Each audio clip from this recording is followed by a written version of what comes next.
ঈশ্বরের কৃপায় আজ সে সম্পূর্ণ সুস্থ হয়ে গেছে, সম্পূর্ণ সুস্থ হয়ে গেছে। কিন্তু আমি আমি কি পেলাম? আমি কি পেলাম যাকে বাঁচানোর জন্য?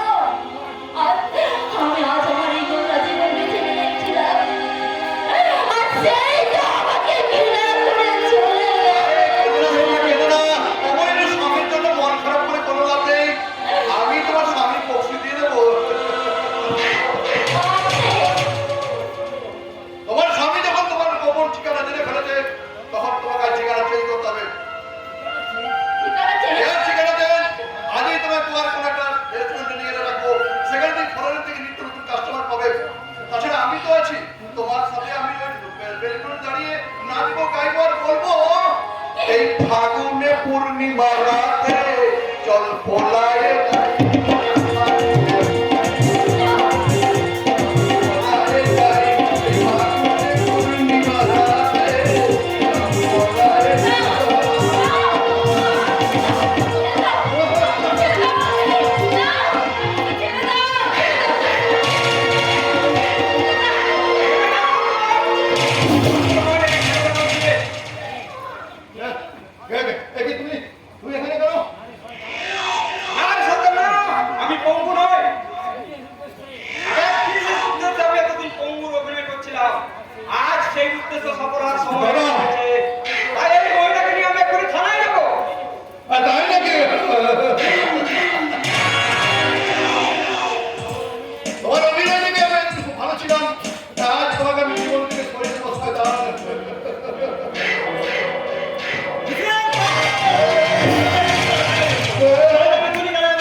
সরকার তোমাকে দিয়ে কি আছে আমি পড়াতে দেবো না।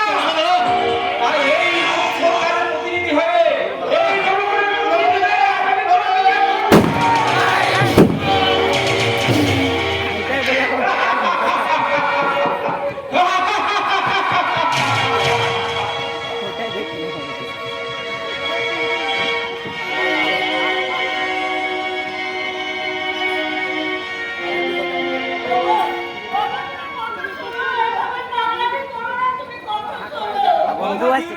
কথা দিও না, আমাকে যেতে দাও। আমি নিজে গিয়ে বিবেককে খুঁজে আসবো।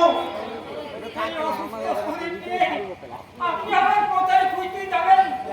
ছোটদাদা বাবু খুঁজতে গিয়েছেন। বলতে কি হয়তো ছোটদাদা বাবু বড় দাদা বাবুকে খুঁজে এনে বলবেন। কি বলবে? পাইনি জেলা ওতেলা বহু জায়গায় খোঁজ করো, দাদার কোনো খবর আমি পাইনি। তাহলে কি জল জীবন্ত ছেলেটা হাসপাতাল থেকে হারিয়ে গেল? জানি না সেদিন অ্যাক্সিডেন্টে বড় জীবনে সাপে বোয়ার হয়েছে। মাথায় প্রচন্ড আঘাত লাগায়, বড় সিঁড়ি ফিরে এসেছে। বারবার বড়টা বৌদি করে জিজ্ঞেস করছিল, তখন আমি বললাম বৌদি চাকরি করতে গেছে। কোথাও শুনে বৌদা কি বললো? কি বললো তুমি? কি বললো রে? একদম নিশ্চুপ হয়ে গেল। তারপর আমি বোটা তুমি একটু চা আনতে গেলাম, এসে দেখি বোটা বেঁধে নেই। তাহলে তাহলে কি বিলাসের মতো বিবেক আমার জীবন থেকে হারিয়ে গেল? হারিয়ে যায়নি বাবা।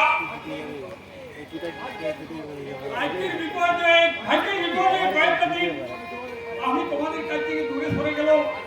আজ আমি আপনার বৌমাকে সঙ্গে করে নিয়ে এসেছি। আর আপনি আমাদের ক্ষমা করুন বাবা। থাক থাক বাবা থাক। তোমাদেরকে না জানিয়ে বিয়ে করেছি বলে তোমার কষ্ট আছে বাবা। কষ্ট কষ্ট কিসের রে বাবা? কষ্ট কিসের? আজকের দিনে কজন ছেলেরা যে মা বাবা সুখে ভাগ নেয়? বাবা আমরা খুব ভালো আছি বাবা, আমরা খুব ভালো আছি। আপনি বুঝি আমার উপর রাগ করেছেন? না, রাগ করবো কেন? বৌমা, রাগ করবো কেন? বরং তোমাদেরকে পেয়ে আমরা খুব খুশি হয়েছি, বৌমা, খুব খুশি হয়েছি। শোনো চেতনা, শোনো, এত দুঃখের মাঝেও আজ আমি একটু শান্তির আশ্বাস খুঁজে পেয়েছি। আমার মনে হচ্ছে আজকাল এবারে এই সংসারে একটা সুখের বাতাস বইবে। সুখের বাতাস বইবার আগে তোমাদেরকে কুলোর বাতাস দিয়ে বাড়ি থেকে একবার তাড়াবো মানে? তোমরা হয়তো জানো না, বিবেক এক সময় আমার কাছ থেকে এই বাড়ির দলিল বন্ধক রেখে 20 লাখ টাকা নিয়েছে। 20 লাখ! হয় সেই টাকায় সুদ সমেত ফেরত দাও, আর নইলে নইলে কি এই বাড়ি থেকে বিদেয়ী হও। এই কি শুনছি সিদ্ধিরাম? এসব তো আমরা কিছু জানতাম না। তোমরা না জানলে কি হবে? তোমাদের ওই অলক্ষী বউটা সব জানে। অলক্ষী বউ? অলক্ষী নয় তো কি? যে চাকরির নাম করে হোটেলে গিয়ে বেশ চাকরি করে। এই সন্তানের বাচ্চা! তোমরা বললে তোমাকে আমি শেষ করে দেব। ভুল হয়ে গেছে বাবাজি। আর কোনোদিন আমি বলবো না। এই লোকটা আমার সাথে সাথে 2 নম্বরই কাটতে করছে। ও নিশ্চয়ই সব মিথ্যা কথা বলছে। না, না, মিথ্যে বলবো কেন? তোমরা কি আমার পথ? তোমার মধ্যে কি আর সত্যিটা বার করতে হয়? আরে বাবা!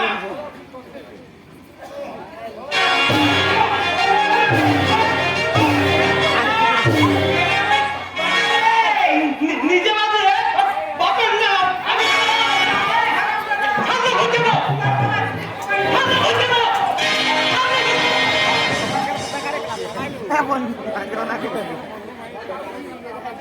বাঁচাও কলকাতা, আমায় বাঁচাও। আমি স্বীকার করছি, আমি শুধু মিথ্যে বলেছিলাম। তাহলে সত্যিটা কি? লক্ষ্মী বৌমার গয়না বিক্রি করে যখন বিবেক বাবাজির চাকরি পাওয়ার টাকা তুলোনি, তখন বিবেক বাবাজি আমার কাছ থেকে এই বাড়ির দলিল জমা রেখে 6 লাখ টাকা ধার নিয়েছিল। 6 লাখ টাকা? সুদ না দাও ক্ষতি নেই, কিন্তু আমার ওই আসল 6 লাখ টাকাটা আমার ফেরত দেবার ব্যবস্থা করো, নইলে আমি ধনে প্রাণে মারা যাবো। ওহো গেল রে, অমুকটা বলাই গেল। সিদ্ধিরাম সেরকম ছাওয়ে কিসের ইঙ্গিত দিয়ে গেল গো? চাকরির নাম করে আমার বৌমা? ও মিথ্যে বলেছে, মিথ্যে বলেছে চেতনা, ও মিথ্যে বলেছে। আমার সুতিলক্ষ্মী বৌমা যাই করুক না কেন এমন কিছু নোংরা কাজ করতে পারে না যে যার জন্য আমাদের সরকার বাড়ির মান সম্মান পথের ধুলোয় মিশে যায়। বাবা পেরেছে। দাদা, বিবেক, তুই ফিরে এসেছিস বাবা, তুই ফিরে এসেছিস। আমাদের সবাইকে তুই চিনতে পারছিস তো রে বাবা? হ্যাঁ বাবা, আজ আমি তোমাদের সবাইকে চিনতে পারছি, কিন্তু আমি আমাদের সেই দিনের সেই লোকটিকে আমি কিছুতেই চিনতে পারছি না। চিনতে পারছিস না? কেমন করে চিনবো বাবা? তোমার সতী লক্ষ্মী বৌমা যে নোংরামের খোলা বাজারে বিক্রি হয়ে তার সতীত্বটাকে বিক্রি করে দিয়েছে, সেই অর্থগুলির বন্ধনে হয়ে গেছে। তোমার লোকে যে আগের মতো আছে গো, তোমার লোকে যে আগের মতো আছে। তাহলে তাহলে তোমার শরীর এবং অলক্ষী সাজ কেন বৌমা? তুমি কি এমন চাকরি করো যে তোমাকে মোহিনীর সাথে সাজতে হয়? আরে লজ্জা বিক্রির বিজ্ঞাপন লাগানোর পোশাকটা দেখে বুঝতে পারছো না মা যে ওর চাকরিটা হলো দেহ বিক্রির চাকরি? না, ছি ছি ছি ছি ছি ছি ছি ছি।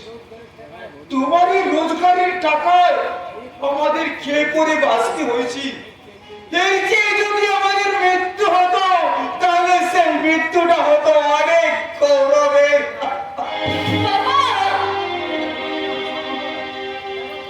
এমন কথা বলবেন না বাবা, এমন কথা বলবেন না। কি রে? চুপ চুপ, আর তুই আমায় বাবা বলে ডাকবি না। শুধু শুধু তুই আমার বাবা বলে ডাকবি না। আজ থেকে আমি যাবো, আজ থেকে জানবো আমার। যা যা, বেরিয়ে বেরিয়ে যাও, তুমি এই সংসার থেকে বেরিয়ে যাও। না বাবা, না। আমাকে আমাকে এত বড় শাস্তি হবে না, আমাকে এত বড় শাস্তি দিতে হবে। মা, আপনি অন্তত আমার দিকে একটিবার মুখ ফিরিয়ে তাকিয়ে দেখুন। আমি অন্ধ হয়ে গেছি, অন্ধ। তাই তোমার মতো নষ্ট মেয়ে ছেলে নষ্ট মেয়ে আমার আর চোখে পড়ে না।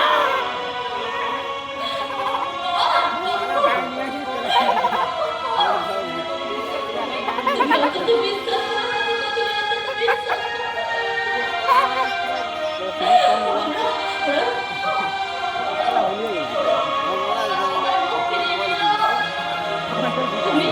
তুমি অন্তত বিশ্বাস করো।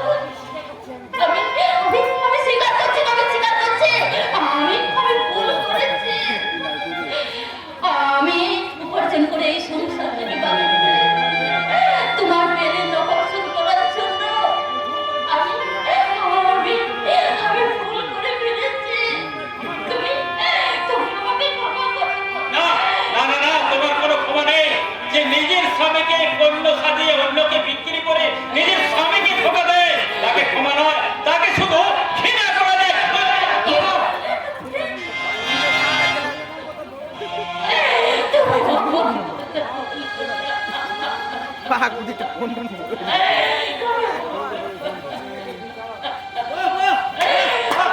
চমৎকার, চমৎকার তোর বিবেকের বিচার। এটা যদি দেখা যুগ হতো, তাহলে তুমি সন্তানের স্ত্রীকে বসুমাতা দিনে বিভক্ত হয়ে অনেক আগেই এই লজ্জার হাত থেকে মুক্তি দিত। আর যদি বৌদি এইভাবে এই সংসারের হাল না ধরতো তাহলে তুই কাকে মা বাবা বলে রাখতিস রে বিবেক? তোকে সুস্থ বৌদি কি লক্ষ্মী বৌদি? তাই বলে স্ত্রীর ইজ্জত বিক্রির টাকায় ভুল রে বিবেক, তোর বিবেক ভুল। এই পরিস্থিতি শিকার হলো, এই বৌদির সম্মানটুকু আমি এতগুলো নষ্ট হতে দিইনি। এই বম্পদ বৌদিকে, এই বৌদিকে বৌদিকে হাত থেকে আমি নিজের বাঁচিয়ে ফেলেছি। আমি কৌশলে তাকে ওই ঘুমের ওষুধ মেশানো মদ খাইয়ে আমি তাকে রক্ষা করে গেছি। এই ভগবানের দিব্যি খেয়ে বলছি, এই লক্ষ্য বিরোধী অসতী নয়। আমি কি করেছি? এই সংসারটাকে বাঁচানোর জন্য এত কষ্ট করেছি, কি না? আমি ভুল করেছি, আমি ভুল করেছি, আমি ভুল করেছি। তাই তো আমাদের এই বৌমার কাছে ক্ষমা চাওয়া উচিত করো, ক্ষমা চাওয়া উচিত। হ্যাঁ, চলে না।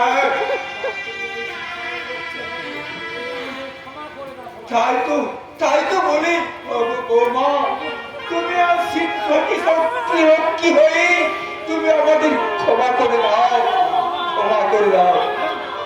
না, আপনাদের এই সকল এই সুখের সংসারে আমার মতো অসতী অলক্ষীর মেয়ে যে প্রবেশ করা সাজে না তো মা, সাজে না। তাই তো এই অভাগিনী লক্ষ্মী তার সত্যি সত্যি সতীত্ব হারিয়ে আজ হয়ে গেল অন্ধ গলির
নমস্কার।